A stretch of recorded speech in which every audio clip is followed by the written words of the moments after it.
దేశంలో ఎన్నో money laundering స్కామ్లు జరుగుతున్నాయి.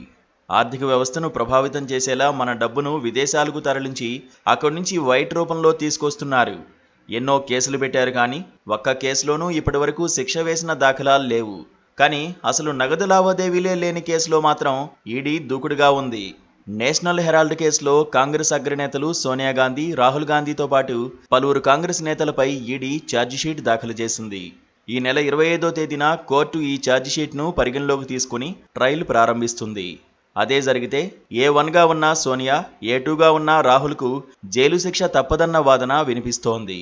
అయితే కాంగ్రెస్ నేతలు మాత్రం ఇది రాజకీయ ప్రేరేపితమైన కేసుగా కొట్టిపారేస్తున్నారు. కాంగ్రెస్ పార్టీ ఆధ్వర్యంలో నెహ్రూ హయాంలో నేషనల్ హెరాల్డ్ అనే పత్రిక ప్రచురితమయ్యేది. ఈ పత్రిక అసోసియేటెడ్ జర్నల్స్ లిమిటెడ్ అనే కంపెనీ తరఫున మార్కెట్లోకి వచ్చేది. 1938లో ప్రారంభమైన వార్తాపత్రిక కంపెనీలో 5,000 మంది స్వాతంత్ర్య సమరయోధులు షేర్ హోల్డర్లుగా ఉన్నారు. మొత్తం 3 పత్రికల్ని నడిపే సంస్థ క్రమంగా నష్టాల్లోకి పోయింది. 2008 నాటికి దివాలా తీసింది. పత్రికల ప్రచురణ నిలిచిపోయింది. అదే సమయంలో కాంగ్రెస్ పార్టీకి 90 కోట్లకు పైగా బాకీ పడింది. 2008లో నేషనల్ హెరాల్డ్ మూతపడిన తర్వాత 2010 నవంబర్లో యంగ్ ఇండియా ప్రైవేట్ లిమిటెడ్ అనే లాభాపేక్ష లేని కంపెనీని ప్రారంభించారు. ఇందులో సోనియా గాంధీ, రాహుల్ గాంధీలకు తలా 38% వాటా, అంటే మొత్తం 76% వాటా ఉంది.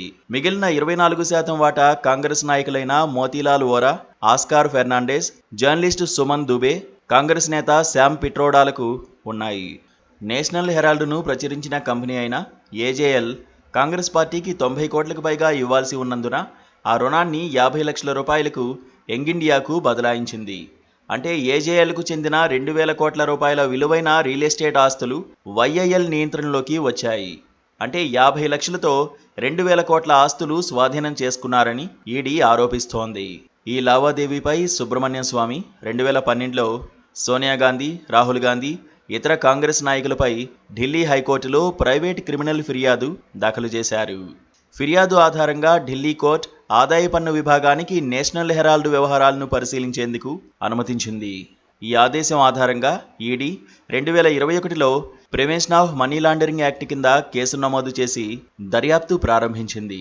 2,000 కోట్ల రూపాయల ఆస్తులను రాహుల్, సోనియాల అధీనంలో యంగ్ ఇండియా 50 లక్షల రూపాయలకు స్వాధీనం చేసుకోవడం ఒక క్రిమినల్ కుట్రని ఈడీ ఆరోపించింది.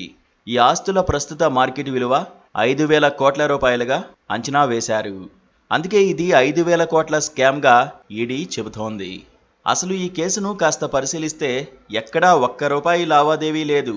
ఆ ఆస్తులు ఇప్పుడు 5,000 కోట్ల మార్కెట్ విలువ అనేది ఈడీ వేసిన అంచనా. ఆ ఆస్తులు ఎలా చూసినా కాంగ్రెస్ పార్టీవే, ఆ పార్టీ దగ్గరే ఉన్నాయి. ఇంకా చెప్పాలంటే అసలు ఫిర్యాదు చేసిన సుబ్రమణ్య స్వామికి ఆ ఆస్తులకు అస్సలు బంధం లేదు.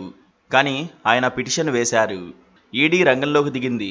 అందుకే డబ్బు లావాదేవీలు లేని మనీ లాండరింగ్ కేసుగా కాంగ్రెస్ అభివర్ణించింది. ఎవరూ మోసపోయినట్లు ఫిర్యాదు చేయలేదని కాంగ్రెస్ స్పష్టం చేసింది. కాంగ్రెస్ పార్టీ ఈ చర్యలను రాజకీయ కక్ష సాధింపుగా అభివర్ణిస్తూ చట్టపరమైన రాజకీయ పోరాటాన్ని కొనసాగిస్తామని ప్రకటించింది. కోర్టు తీర్పు ఎలా వస్తుందో కానీ సోనియా, రాహుల్ మాత్రం కఠిన పరీక్షను ఎదుర్కొంటున్నారని అనుకోవచ్చు. వారిని జైలుకు పంపినా ఆశ్చర్యం లేదు. కానీ అదే జరిగితే కాంగ్రెస్ పార్టీకి జాతీయంగా మంచి రోజులు వచ్చినట్లే. Please subscribe to KTV Telugu. KTV Telugu. KTV Telugu. KTV Telugu channel.